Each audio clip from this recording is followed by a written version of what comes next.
कई दिनों से जंगल में बारिश चल रही थी। आलसी कौवे ने बारिशों के दिनों के लिए अपने घर में कुछ भी जमा नहीं किया था। उसे बहुत भूख लगी हुई थी। क्या करूं? बहुत भूख लगी हुई है। हाँ, मैं ऐसा करता हूँ, जंगल की दूसरी दिशा में जाता हूँ और वहाँ पक्षियों को उल्लू बनाकर उनसे भोजन लेकर खाता हूँ। ऐसा सोचकर कालू कौवा जंगल की दूसरी दिशा की तरफ उड़ता है।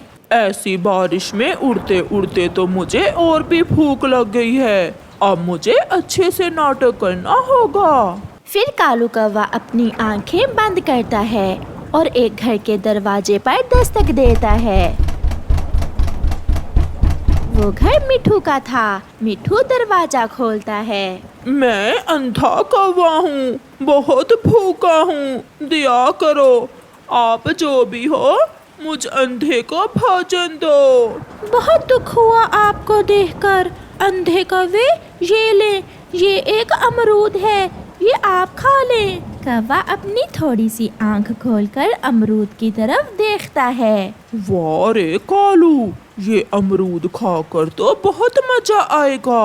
कौवा वो अमरूद उठाता है और थोड़ी दूर जाकर उसे मजे मजे से खा लेता है और इधर उधर देखकर उड़ जाता है।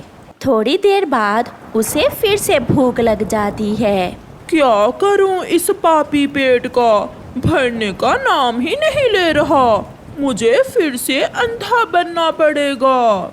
इस बार कौवा अपनी आंखें बंद करके दूसरे घर के दरवाजे पर दस्तक देता है। ऐसी बारिश में कौन है? मैं देखती हूँ। बहुत भूखा हूँ। अगर अंधा ना होता, आप सबकी तरह मैं भी बारिशों में अपना भोजन जमा रखता। मुझे कुछ खाने को दें। बेचारा कितनी मुश्किल में है। ये ले अंधे और गरीब कौवे, ये दाने ले ले और इसे खा ले। चिड़िया अपने घर चली जाती है और कौवा फिर से उड़ता है और दूसरे पेड़ के नीचे बैठकर पेट भर के दाना खा लेता है। अब जाकर पेट भरा है। अगर बारिश ना होती तो मैं इसी पेड़ के नीचे सो जाता, मगर मुझे अब लौट कर घर वापस जाना होगा। फिर कौवा तेज बारिश में वापस अपने जंगल की तरफ उड़ता है। रात हो जाती है। खिड़की से ठंडी हवा आ रही थी। कौवा जल्द ही सो जाता है। बारिश थी कि रुकने का नाम ही नहीं ले रही थी। कबूतर, क्या हुआ आप ऐसी बारिश में? मिठू यार, मुझे भूख लगी है। घर में कुछ खाने को है तो दो। कबूतर, अब तो ये दाना ही है। एक अमरूद था, वो कल एक अंधा कौवा ले गया। अंधा कौवा? मगर मैंने देखा कि वो अच्छे से देख सकता है। वो तो बारिश में ऐसे उड़ते हुए जा रहा था जैसे 5 महीने का जवान हो। तो फिर वो कौवा मुझे उल्लू बनाकर मेरा अमरूद ले उड़ा। कौवा फिर से उठ जाता है। भूख फिर से उसे सताने लगती है। जब तक बारिशें रुक नहीं जाती, मैं वही काम करूँगा। अंधा बनूंगा और पक्षियों से भोजन लेकर खा लूंगा। ऐसा सोचते हुए कालू कौवा फिर से उड़ता है। वो फिर से जंगल की दूसरी दिशा में पहुंच जाता है। कौन है?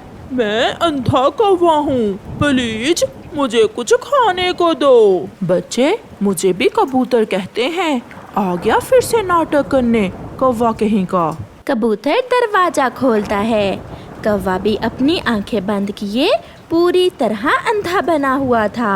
एक लाल मिर्ची रखते हुए कबूतर कहता है, लो अंधे कौवे, बहुत मजे का मीठा फल है, खा लो।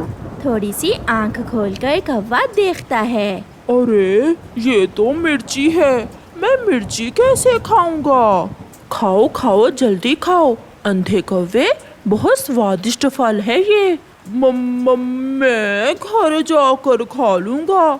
आप अंदर जाइए, बारिश से आपके पंख भीग रहे हैं। तुम्हें ये फल मेरे सामने ही खाना होगा।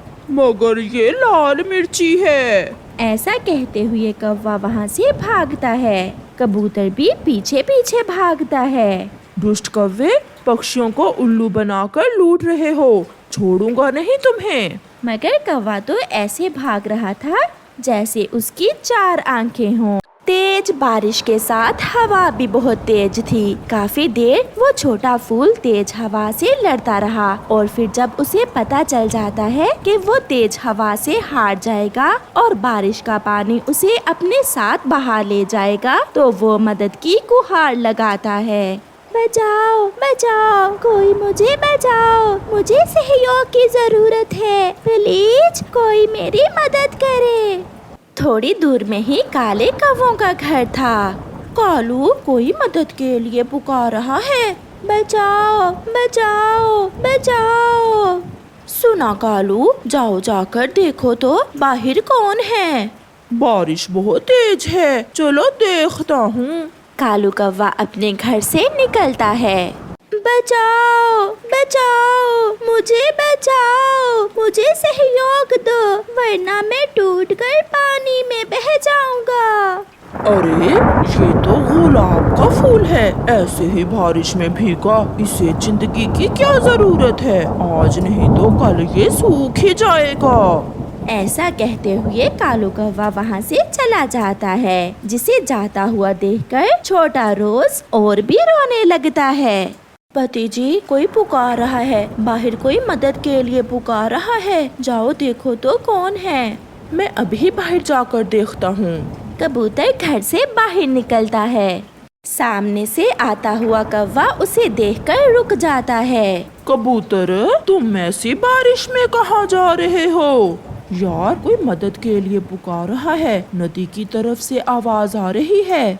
वो रोज है, गुलाब का फूल, तेज हवा से डरकर शोर मचा रहा है। फूल, उसे जीवन की क्या जरूरत है, वो तो वैसे भी कल तक मर जाएगा। मैं घर में वापस जाता हूँ। ऐसे कबूतर भी घर वापस चला जाता है। मैंने हमेशा दूसरों को खुशबुएं दी, सबको खुश रखा, मगर आज कोई भी मेरी मदद को नहीं आ रहा। कितना बेबस हूँ मैं, कोई मेरी मदद करे, मुझे सहारा दे, मैं इस तेज हवा से टूट जाऊंगा। मम्मा, कोई है बाहर, कोई मुश्किल में है, कोई मदद के लिए पुकार रहा है, मेरी मदद करो, मुझे बचाओ।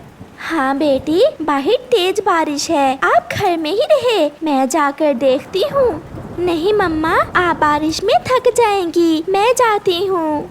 फिर गुड़िया अपने घर से निकलती है। ऐसी बारिश में कैसे उड़ते हैं, उसने सब अपनी मम्मा से सीख रखा था। वो तेजी से उड़ती हुई नदी की तरफ जाती है।